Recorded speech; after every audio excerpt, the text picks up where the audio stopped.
हजू भी टाइम से साजो साजो बोलो हाँ तो बताएंगे बोलो अरे साजो तो कहिए तो खरा पर तुम्हारे राजा जी ने पूछी दो तो खोटू तो ना लगे नहीं हमारा राजा जी ने कहीं खोटू लागे नहीं अरे बताएंगे बोलो भाई कई संभળાઈએ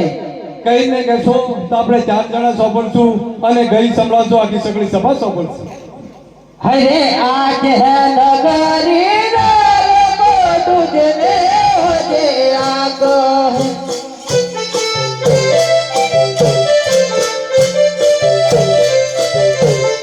એ કાઠે પાડ્યો